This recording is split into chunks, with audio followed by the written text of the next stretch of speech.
समाज तो बहुत सारे आरोप लगाती है। आप कभी आतंकवादी बन जाते हो, कभी आप अश्लील लड़की बन जाती हो। अदालत की टिप्पणियां बता रही हैं कि इनके खिलाफ ऊपा यूएपीए की धाराएं भारत में आतंकी साजिश को खत्म करने के लिए नहीं लगाई गई थी, बल्कि इनके सवालों से, इनके नारों से आतंकित सरकार सबक सिखाना चाहती थी। अब भी इस तरह की कार्रवाई देश में किसी और के साथ जारी है। आप गृह मंत्री अमित शाह का नाम लेकर, दिल्ली पुलिस के कमिश्नर का नाम लेकर किसी को सवाल करते नहीं देखेंगे, ना इनमें से कोई जवाब देने सामने आएगा। गृह मंत्री अमित शाह क्या इस बात को लेकर बिल्कुल चिंतित नहीं होंगे कि दिल्ली हाई कोर्ट ने यूएपीए पर क्या कहा है? क्या सरकार अदालत की इस टिप्पणी के बाद यूएपीए के तहत आतंक को परिभाषित करने का प्रयास करेगी? सुप्रीम कोर्ट ने भी कहा है कि सेडिशन एक्ट की परिभाषाओं को तय करने की जरूरत है, विचार करना होगा, हर चीज देशद्रोह नहीं हो सकती। क्या इस पर गृह मंत्री अमित शाह ने कुछ कहा है? इलाहाबाद हाई कोर्ट ने यूपी में रासुका के तहत कई मामलों को निरस्त कर दिया है और कहा है कि इनका गलत इस्तेमाल हो रहा है।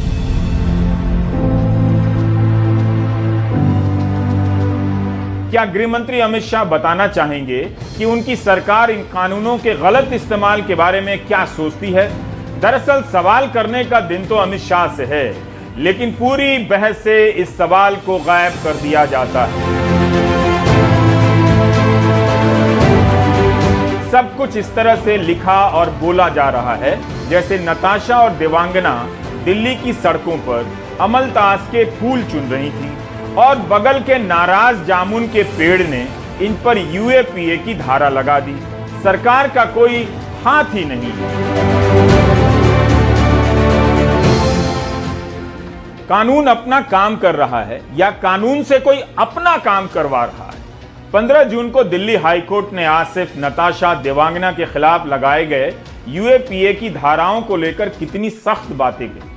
इस पर कायदे से किसी संवेदनशील सरकार को अगर हो तो अफसोस जताना चाहिए था, लेकिन हुआ उल्टा। दिल्ली पुलिस इनकी रिहाई रोकने के लिए दादी बीमार है टाइप के बहाने बनाने लगी। जिस तरीके से अभी 2 दिन से और ड्रामा चल रहा था, हमें लग नहीं पा रहा था कि हम लोग जेल से बाहर निकल पाएंगे, और जेल से निकलते निकलते भी उन्होंने हमें निकालने के लिए पूरी जेल को बंद कर दिया था। कोर्ट ने अपने ऑर्डर में काफ़ी अहम टिप्पणियां किया हैं कि कॉन्स्टिट्यूशनल राइट और टेररिस्ट एक्ट में एक रेखा होती है जो कि राज्य की नज़र में धुंधली नहीं होनी चाहिए। आपने जेल में क्या कुछ सहा है, अगर उसके बारे में बताना चाहें? क्योंकि हमारा केस इतना हाईलाइटेड था, हम लोग का इतना सोशल सपोर्ट है, मीडिया सपोर्ट है, लीगल सपोर्ट बहुत अच्छा रहा, तो उसके कारण जितना बाकी लोगों को जेल में फेस करनी पड़ती है हैरेसमेंट, हमें उतनी हैरेसमेंट फेस नहीं करनी पड़ी। और इसीलिए हम लोग चाहते हैं कि प्रिजनर्स के राइट्स के बारे में भी बाहर वालों को बहुत हमें सोशल ट्रायल भी किया गया आप लोगों को लेकर के। किसी ने कहा कि नहीं ये लोग आतंकवादी हैं, कोई कुछ कहता रहा, कोई कुछ कहता रहा, उसको कैसे फेस किया? मेंटली कितना मुश्किल था आपके लिए? मेंटली हमें शुरू में of course it was like something कि बिल्कुल विश्वास नहीं होता था कि हमारे ऊपर ऐसे एलिगेशंस लगाए गए हैं, हमें लोग हमारे बारे में ऐसी बातें बोल रहे हैं कि हमने ये किया है, वो किया है। मतलब बहुत महीनों तक तो जेल में आने के बाद भी विश्वास नहीं होता था कि ऐसे चार्जेस में हम जेल के अंदर हैं।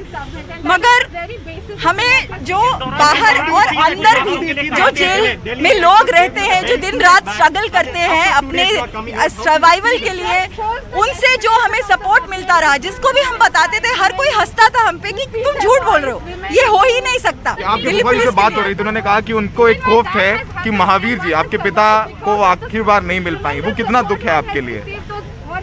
वो देख तो इतना है कि उसकी भरपाई कभी जिंदगी में हो नहीं सकती, और इस दिन भी मतलब हर समय मुझे यही लगता है कि कहीं से वो आ जाए, कहीं से मैं उनसे मिल लूं। ये देखिए देवांगना भावुक हो गई हैं अपनी सहेली से। देवांगना ये देखिए देवांगना, बताइए आपके लिए 1 साल कितना मुश्किल था? लेकिन एक हिसाब से तो बहुत मुश्किल था जेल, क्योंकि जेल किसी के लिए भी आसान नहीं होती है।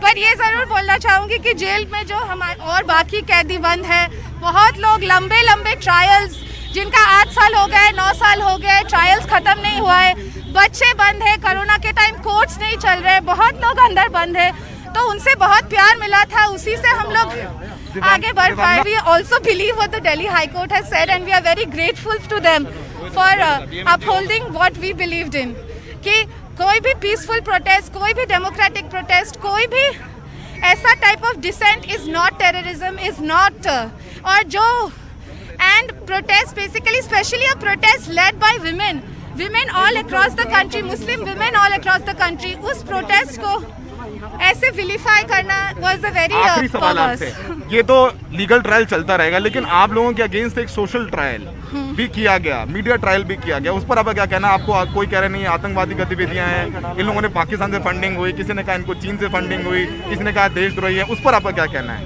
Well, जब भी औरतें whenever women come out, जब भी औरतें आके साथ में मिलके संघर्ष करती है, तो समाज तो बहुत सारे आरोप लगाती है। आप कभी आतंकवादी बन जाते हो, कभी आप अश्लील लड़की बन जाती हो, कभी आप बहुत कुछ चीजें बन जाती हो। सोशल ट्रायल से कैसे लड़ेंगे? आप बाहर आ गए, इससे कैसे लड़ेंगे? परसेप्शन जो वो कलेक्टिवली ही लड़ेंगे, जो और इतने सारे people who have supported us, all the women who have supported us. 1 साल हताशा और उम्मीद के रहे होंगे, पूरा साल हताशा और उम्मीद के बीच झूलता रहा होगा।